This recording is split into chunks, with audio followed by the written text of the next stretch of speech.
The morning sun shone through the windows of Riverside Children's Hospital in Denver. Dr. Samantha Wells checked her clipboard as she walked down the hallway of the cancer ward. She smiled at the children she passed. This was her favorite part of the day.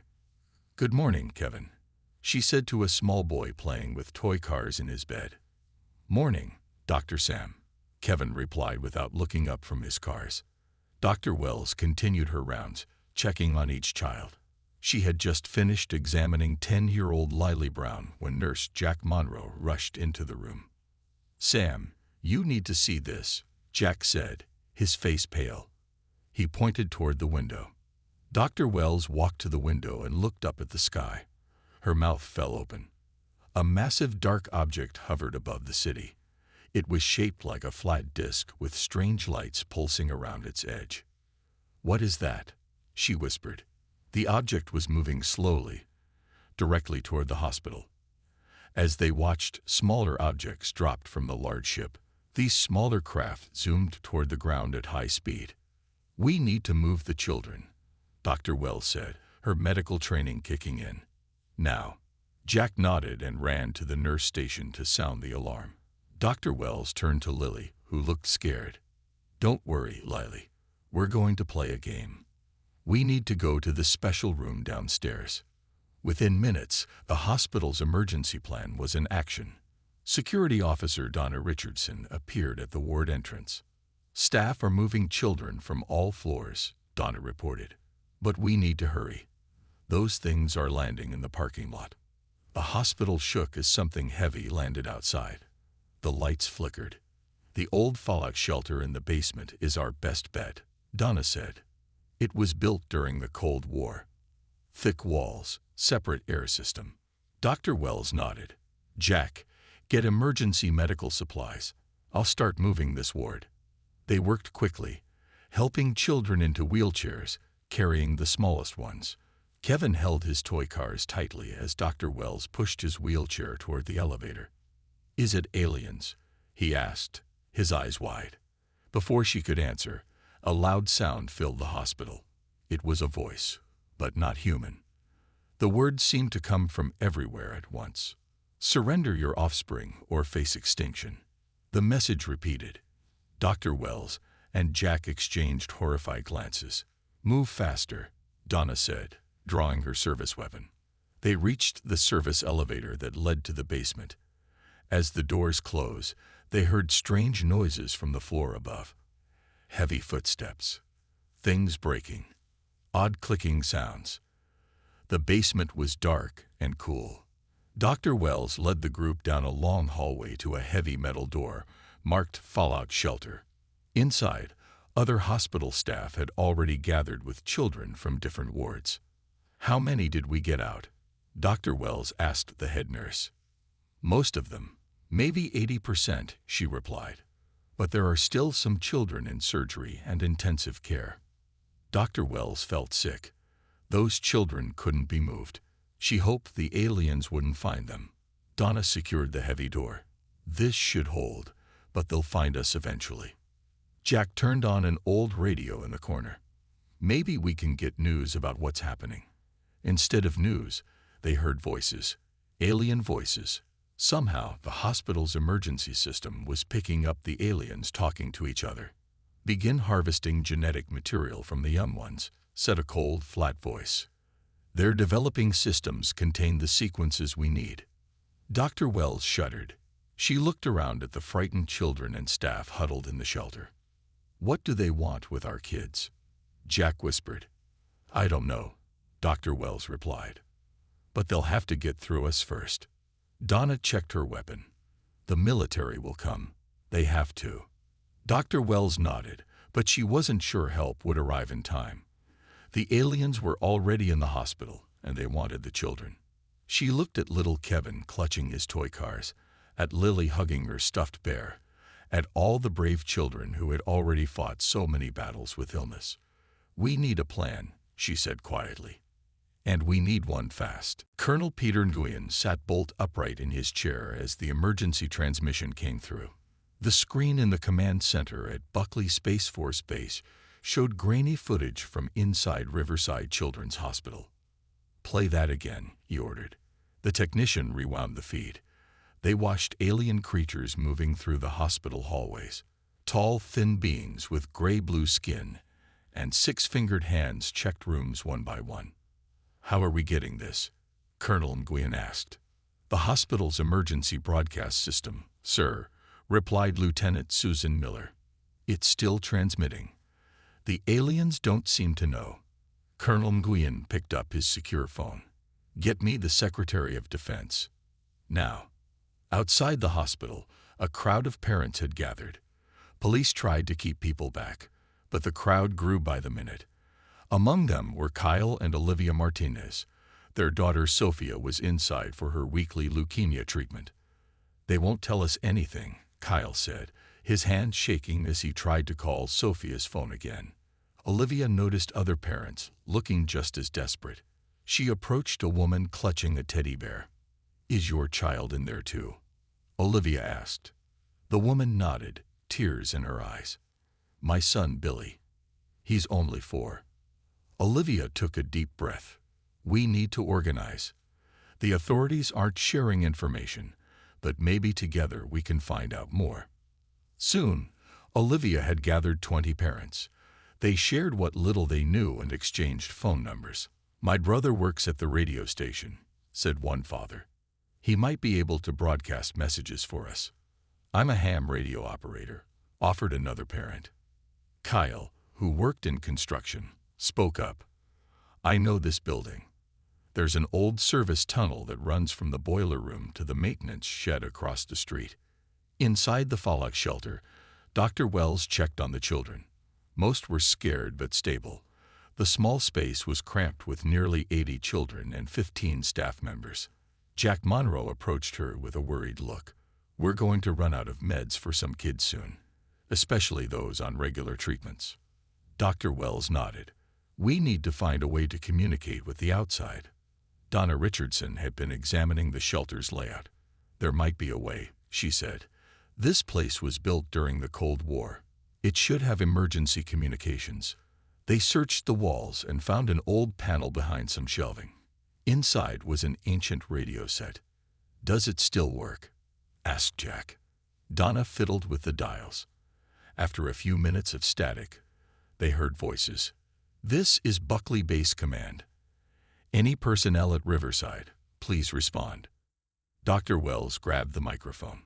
"This is Dr. Samantha Wells at Riverside Children's Hospital. We have approximately 80 children and 15 staff in the basement fallout shelter. The aliens are searching the building." "Dr. Wells, this is Colonel Nguyen. We're preparing a rescue operation. What can you tell us about these beings?" Dr. Wells described everything she had seen and heard. They seemed to be looking for the children specifically, something about their genetic material. While they talked, a young patient named Lucy tugged on Jack's sleeve. "The lights hurt them," she whispered. Jack kneeled down. "What do you mean, Lucy?" "When they came into my room, the sun was bright. They covered their eyes and made hurting sounds." Dr. Wells overheard this and told Colonel Nguyen. "The children might have noticed things we missed. One girl says bright light seems to cause them pain." Outside, military vehicles surrounded the hospital. Special forces teams prepared for assault. Colonel Nguyen studied building plans while tactical officers suggested entry points. "Standard weapons ready, sir," reported a sergeant. "But we don't know if they'll work against the aliens." "We go in fast and hard," Colonel Nguyen said. "Primary objective is recovering the hostages." At exactly noon, the attack began. Helicopters swooped down, dropping soldiers onto the roof. Ground teams breached doors on all sides. Inside the hospital, the aliens responded with weapons unlike anything humans had seen before. Blue energy beams cut through walls and floors. Soldiers who were hit simply disappeared. Dr. Wells and the others in the shelter heard the battle rage above them. The children huddled together, scared by the noise. "Is that help coming?" asked Kevin, still clutching his toy cars. "Yes," Dr. Wells said, hoping she was right. "Help is coming." But within 20 minutes, the sounds of fighting stopped. The radio crackled. "Dr. Wells, Colonel Nguyen's voice was strained. First assault unsuccessful. Heavy casualties. We're regrouping. Dr. Wells closed her eyes briefly. Then she looked at Donna and Jack. We need another plan. 12-year-old Ethan Garcia had been in Riverside Children's Hospital for 3 months. His kidney disease meant he spent more time in the hospital than at home. In that time, he had learned every corner of the building. Dr. Wells, Ethan said, raising his hand in the crowded shelter. I know how to get around without using the main halls. Dr. Wells looked at the boy with surprise. What do you mean, Ethan? The maintenance ducts. They run between all the floors. The cleaning staff let me explore them sometimes when I get bored. Ethan pointed to a small vent near the floor. That one goes up to the kitchen. Dr. Wells and Donna exchanged looks. This could be useful. We need medicine from the pharmacy, Dr. Wells said. And food. We don't know how long we'll be here. Ethan nodded. I can show you the ways to get there. The ducts are small, but kids can fit. Dr. Wells shook her head. It's too dangerous to send children. But we need supplies, Jack said quietly, and the aliens are looking for adults. After much debate, they formed a plan. Ethan would lead 2 other older children through the ducts to get essential supplies. Donna would go with them as far as she could fit. As they prepared, 8-year-old Lucy Adams tugged on Dr. Wells' coat. They're coming, she whispered. Dr. Wells kneeled down. What do you mean, sweetie? I can feel them. 3 of them, walking above us now. Dr. Wells was confused. How could Lucy know this? But seconds later, they heard heavy footsteps directly overhead. Everyone froze, hardly daring to breathe. The footsteps continued, then faded away. How did you know? Dr. Wells asked Lucy. Lucy shrugged. I just feel things. Mom says I'm special that way. Dr. Wells remembered Lucy's medical file. The girl had a rare form of synesthesia. Her brain processed sensory information differently. Perhaps this gave her some way to sense the aliens. Lucy, can you always tell when they're nearby? Lucy nodded. They feel cold and buzzy in my head, different from people. This discovery was valuable. Lucy became their early warning system, letting them know when aliens approached the shelter. Ethan's team prepared for their mission. They would use the ducts to reach the pharmacy first, then the kitchen. Be careful, Dr. Wells told them. Get only what we need. If you sense any danger, come straight back. Ethan, along with 2 other children and Donna, climbed into the duct. Donna could only go part way before the passage became too small. I'll wait here, she said. You 3 go ahead. Remember the list. Ethan led the way with confidence. They moved quietly through the narrow metal passages. Through small vents, they could see parts of the hospital. Look, whispered one of the children, pointing through a vent. Below them, 2 aliens examined equipment in a laboratory. The creatures were tall and thin, with smooth gray-blue skin. They had no hair and 6 fingers on each hand. Their eyes were large and completely black. One alien picked up a vial of blood and held it to the light. It made clicking sounds to the other alien. The children stayed very still until the aliens left the room. They continued through the ducts until they reached the pharmacy. Quickly, they gathered the medicines on Dr. Wells' list, stuffing them into small backpacks. Next, they headed toward the kitchen. As they crawled through the ducts, Ethan noticed something strange. An alien was standing alone in an empty room, making odd movements. It seemed to be in pain. The alien kept backing away from a small radio that was playing children's songs. Look, Ethan whispered. It doesn't like the music. The alien covered what appeared to be its ears. It made distressed clicking sounds before finally leaving the room. When they returned to the shelter, the children reported everything they had seen. The alien didn't like the music, Ethan explained. It seemed to hurt it. Dr. Wells thought about this. What kind of music was playing? Just kids' songs, the ones they play in the children's ward. Dr. Wells turned to the radio. Colonel Nguyen, are you there? We have new information. The aliens seem to have a negative reaction to certain sounds, specifically children's music. Copy that, Nguyen replied. We'll look into it. Dr. Wells looked at the children with newfound appreciation. They weren't just victims in this situation. They might be the key to fighting back. Dr. Wells sat with her back against the cold concrete wall of the shelter. She was thinking about what Ethan had told them. The aliens seemed to react badly to children's music. Could this really be a weakness they could use? Jack, she said suddenly. The music therapy room on the 3rd floor. We need to check it out. Jack looked worried. That's 3 floors up from here, past a lot of aliens. I know, but if sound hurts them, we need to understand why.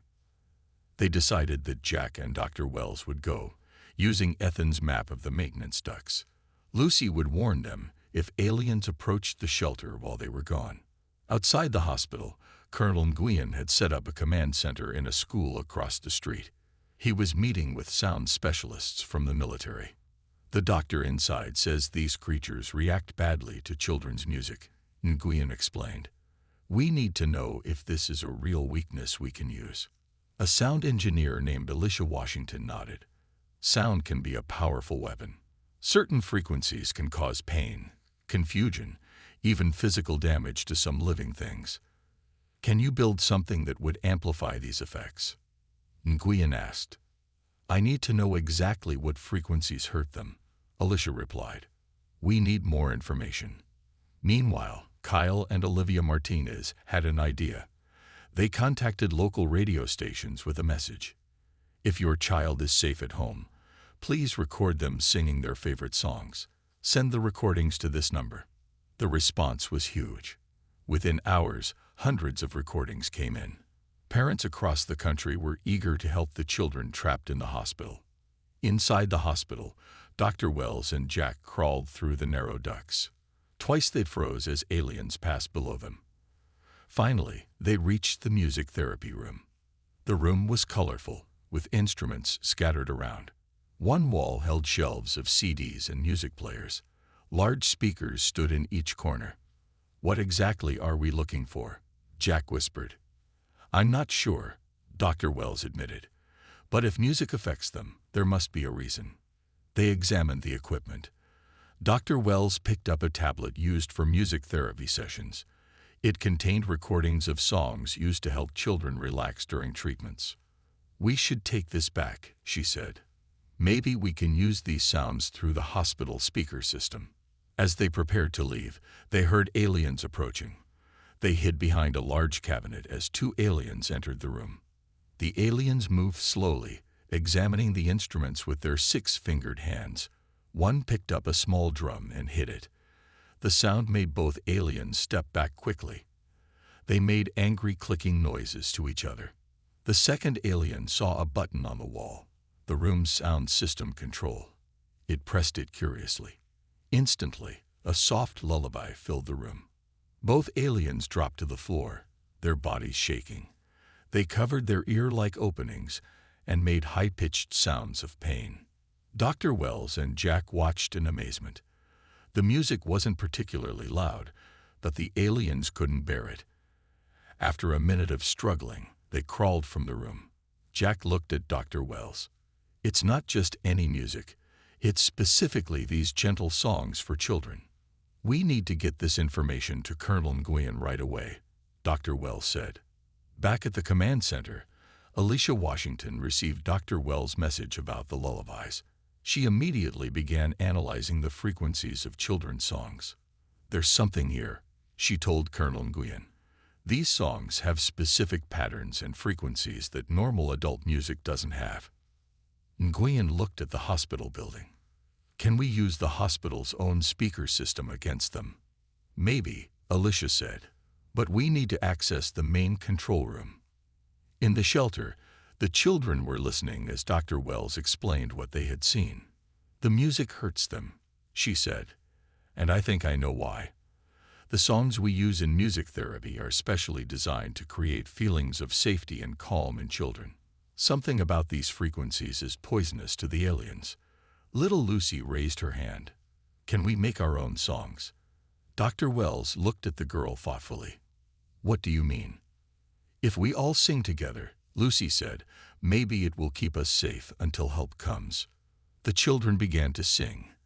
Their voices, though scared, grew stronger together. And somewhere above them, aliens stopped in their tracks, confused and pained by sounds they couldn't understand. News of the hospital siege spread around the world. Television stations showed the alien ship hovering over Denver. People everywhere watched with horror and fear. In Washington, the president spoke with world leaders. Old enemies put aside their differences. This was no longer about countries or politics. It was about saving human children. We have reports of similar attacks in Moscow, Beijing, and London, said a general in the White House meeting room. The president nodded grimly. What are other countries doing? The Russians have sent us research on acoustic weapons, the general replied. The Chinese are sharing advanced computer technology to decode alien communications. At Buckley Space Force Base, Colonel Nguyen received these international resources. He worked with Alicia Washington and a team of scientists from around the world. The Russians sent us plans for a sonic cannon, Alicia said, studying the designs. If we combine this with what we know about the lullaby frequencies, we might have something powerful. Colonel Nguyen looked at the hospital building through binoculars. How soon can you build it? 24 hours, maybe less with enough help. Inside the hospital, Jack Monroe made a surprising discovery. He had sneaked into a laboratory where the aliens were working. Hidden behind equipment, he watched them collecting blood and tissue samples from children they had captured from other parts of the hospital. Jack noticed something odd. The aliens seemed confused by samples from children who had undergone chemotherapy. They ran tests repeatedly, making frustrated clicking sounds to each other. When Jack returned to the shelter, he told Dr. Wells what he had seen. They don't understand the genetic changes from cancer treatments, he said. It's like they expected all human children to have the same genetic pattern. Dr. Wells thought about this. They must not understand how adaptable human DNA is. Our children's bodies can endure treatments that would kill many adult patients. In the shelter, the children had organized themselves into groups. Some sang in shifts, creating a constant sound barrier. Others helped tend to younger children or sorted supplies. Ethan had drawn detailed maps of the hospital, marking where he had seen aliens. Lucy kept watch with her special ability to sense the aliens' presence. Dr. Wells looked at these brave children with pride. They weren't just victims. They were fighting back in their own way. Outside the hospital, Kyle and Olivia Martinez had gathered hundreds of parents. They stood in silent vigil, holding candles. News cameras captured this powerful image, a ring of light surrounding the dark hospital. Inside the command center, Alicia Washington had a breakthrough. It's not just the music, she announced. It's the emotional content. Children's songs contain patterns that stimulate feelings of love and security in humans. These same patterns seem to disrupt alien neural systems. She played different sounds for Colonel Nguyen. Adult music doesn't have the same effect because it's more complex. The simplicity and emotional purity of children's songs is what hurts them. Colonel Nguyen immediately called Dr. Wells. Can you record the children singing and broadcast it through the hospital speakers? We would need to reach the main security office. Dr. Wells replied. It controls all announcement systems. We'll create a diversion, Nguyen promised. Be ready in 3 hours. All around the world, people watched and waited. In Japan, children sang songs outside their homes. In Brazil, a famous children's choir performed on television. In Kenya, school children recorded messages of hope. For the first time in human history, every nation stood united against a common threat. Old hatreds were forgotten. Political differences seemed small and petty now. Inside the alien mothership, the commander received reports from ground forces. The mission was not going as planned. These humans were not behaving like any species they had encountered before. Instead of abandoning their young to save themselves, adults were risking everything to protect children. Most puzzling of all was the children themselves. Despite fear, despite illness, they showed remarkable resilience. They adapted. They fought back. The alien commander stared at Earth through viewing screens. Perhaps they had underestimated these humans. The time for action had come. Colonel Nguyen gave final instructions to his Special Forces team led by Major Darius Jackson. Your team will enter through the service tunnel while we create a diversion at the main entrance, Nguyen explained. Dr. Wells and her group will move to the security office to broadcast the sound weapon. Major Jackson nodded. His 12-person team wore special gear developed by Alicia Washington, sound-dampening suits that would mask their approach from alien sensors. Remember, protect the children at all costs, Nguyen said. At exactly 2:00 p.m., the operation began. Military vehicles approached the hospital's main entrance with sirens blaring. The aliens rushed to defend against what they thought was another frontal assault. Meanwhile, Major Jackson's team slipped into the service tunnel that Kyle Martinez had identified. They moved silently through the dark passage, night vision goggles showing the way. In the shelter, Dr. Wells prepared her team. Jack and Donna would go with her. Ethan would guide them through the maintenance ducts to avoid aliens. Lucy would stay behind to warn if aliens approached the other children. The military will create 2 distractions, Dr. Wells told the children. When that happens, we'll move to the security office and broadcast your singing through the whole hospital. The children looked scared but determined. They had been practicing songs that seemed to affect the aliens most strongly. 8-year-old Lucy suddenly stood up. "They're coming," she whispered. "They found us." Everyone froze. They heard heavy footsteps approaching the shelter door.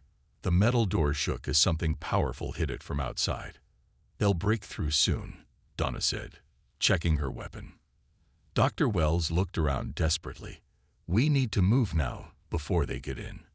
But it was too late. With a terrible screech of metal, the door bent inward. Alien hands reached through the gap, pulling the door apart. 3 tall aliens stepped into the shelter.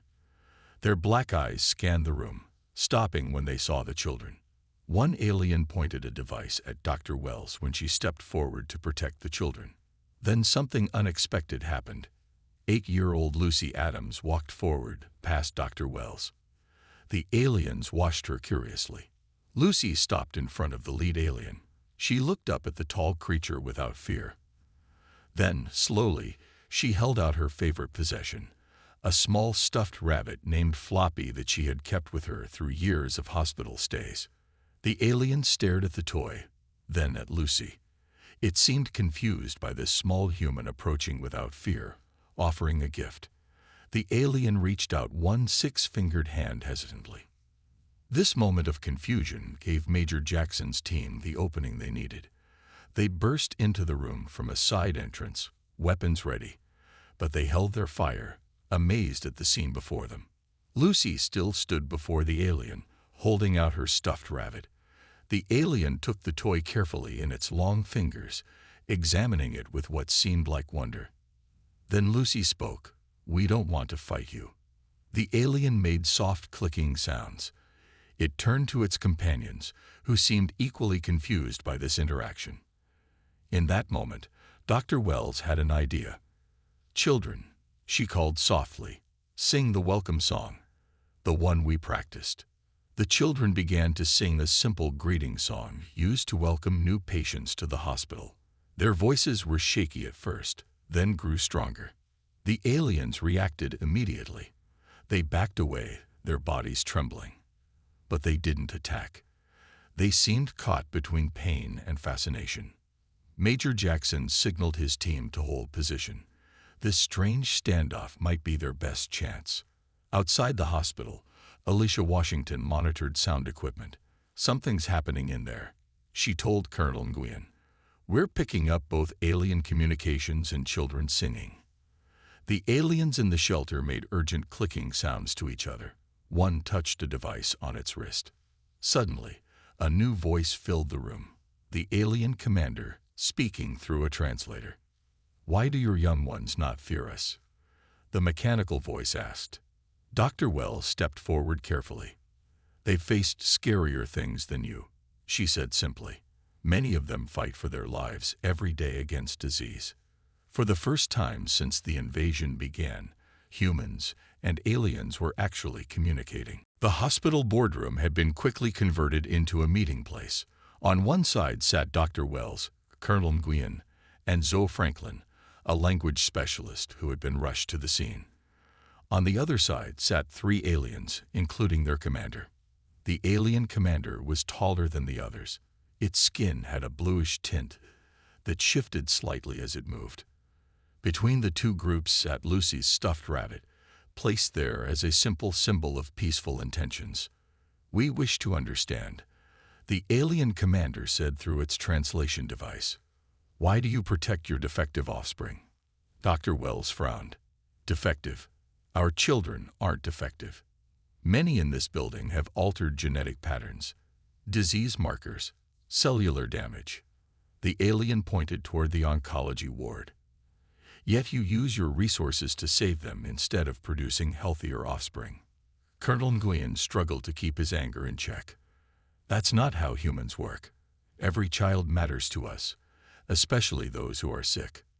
Zoe Franklin, who had been studying the alien language patterns, spoke carefully. "I think there's a fundamental misunderstanding here. Can you explain why you came to Earth? Why target children specifically?" The alien commander seemed to consider this request. Then it placed a small device on the table. A holographic image appeared, showing what looked like alien children, but with terrible genetic deformities. "Our species is dying," the commander said simply. "A genetic degradation is killing our young. Fewer are born each cycle. Most do not survive to maturity." A hologram changed to show Earth. "We studied your world. Your species adapts quickly to environmental changes. Your young ones show remarkable recovery abilities, even from diseases that should be fatal. We need these genetic traits to save our kind." Dr. Wells looked at the images with new understanding. "So you came to take our children for their DNA?" "To save our future," the alien confirmed. "We did not understand your attachment to genetically damaged offspring. On our world, such young would be allowed to end so resources could go to the strong."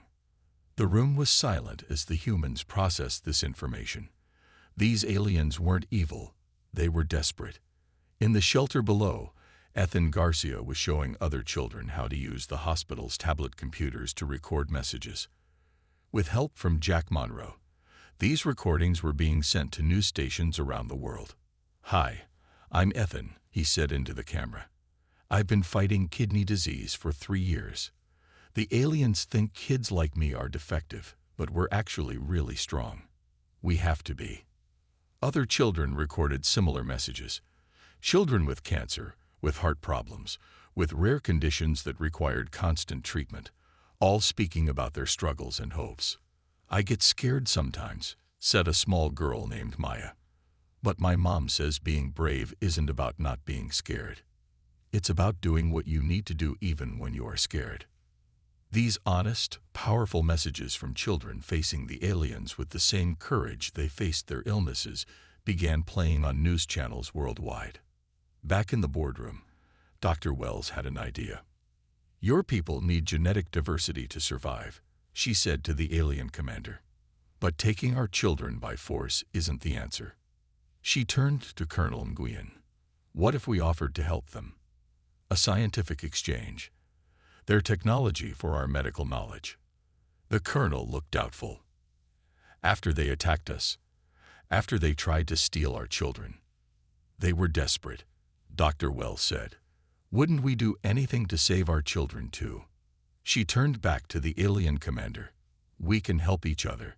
Human medical science has made great advances in genetic therapy. With your technology and our understanding of adaptive genetics, we might find solutions for both our peoples." The alien commander studied Dr. Wells carefully. "You would help those who attacked you." Zoe Franklin spoke up. "That's another human trait you might not understand yet. We call it forgiveness. Sometimes it's our greatest strength." The alien commander looked at the stuffed rabbit still sitting on the table, then at the hologram of its own dying children. How would this cooperation work? It asked. For the first time since the ships appeared in Earth's sky, a real conversation began, not one of fear and threats, but of possibility. The path ahead would not be easy, but it had opened. 6 months had passed since the day the alien ships appeared over Earth. The morning sun shone brightly on the newly rebuilt Riverside Children's Hospital in Denver. The building looked different now, a blend of human and alien architecture, with flowing curves and special healing rooms filled with soft blue light. Dr. Samantha Wells walked through the main entrance, smiling at the sign above the door. Earth Kralvor Center for Genetic Medicine. She still found it amazing how much had changed. After the initial agreement in the hospital boardroom, the aliens had withdrawn their forces worldwide. For 3 tense weeks, their ships remained in orbit while world leaders and alien representatives worked out the details of cooperation. In the end, a historic treaty was signed. The aliens, who called themselves the Kralvor, would share their advanced technology. In return, humans would help them solve their genetic crisis. Dr. Wells now headed the Xenogenetics department, where human doctors worked alongside Kralvor scientists. Today was special. The first group of ambassador children was graduating from their training program. In the main hall, families gathered for the ceremony. Kyle and Olivia Martinez sat proudly in the front row. Their daughter Sophia, now in remission from leukemia, was one of the graduates. Ethan Garcia waited nervously backstage. At 13, he was the youngest human ever to present at an interspecies medical conference. His kidney disease was now being treated with Kralvor healing technology, and he was thriving. 8-year-old Lucy Adams stood beside him, holding her stuffed rabbit. The toy had become famous. Images of Lucy offering it to the alien had been seen around the world. Now she served as a special link between human and alien children, her unique sensitivity helping bridge communication gaps. The ceremony began with music, a new composition created by human and Kralvor musicians working together. The sounds were strange but beautiful, blending children's song patterns with alien harmonies. A tall Kralvor entered the stage. This was Zextal, once the commander who had ordered the hospital attack, now the chief diplomatic liaison. Beside him stood Colonel Nguyen, who had been promoted to general after the crisis. 6 months ago, we came to your world as invaders, Zextal said through his translator. We saw your children as genetic material to harvest. We did not understand what they truly were, the best of your species, full of courage and hope. Zextal turned to the children seated on stage. You have taught us much, not just about human genetics, but about human spirit. Sophia Martinez stepped forward. She had spent weeks on the Kralvor ship, helping alien scientists understand how her body had fought cancer with the help of human medicine. When the aliens first came, everyone was scared, she said simply. But my mom always told me that understanding is stronger than fear. Now we're not afraid of each other anymore. One by one, the ambassador children received special badges, designed by Lucy, showing Earth and the Kralvor homeworld connected by a bridge. The most emotional moment came when a Kralvor female entered carrying a small alien child. This was the first Kralvor youngster born without genetic defects in over 50 years, thanks to treatments developed with human genetic research. Dr. Wells watched with tears in her eyes. The attack on the children's hospital, meant to be humanity's darkest hour, had somehow become the beginning of something extraordinary. Outside the hospital, a garden had been planted. Children, both human and alien, played together among flowers from both worlds. Above a small fountain hung a plaque with words in both languages. From the courage of children facing their greatest fears came the strength to build a future without fear. Lucy Adams stood by the fountain after the ceremony, watching alien children examine earth flowers with wonder. One small Kralvor child approached her shyly and held out a strange glowing object, a toy from its world. Lucy smiled and accepted the gift. Then she held out Floppy, her beloved rabbit. Want to trade for a while? She asked. The alien child made a sound like gentle bells, the Kralvor expression of joy. It carefully took the rabbit and handed Lucy its toy. Two children from different stars, sharing treasures and friendship. The true healing had begun.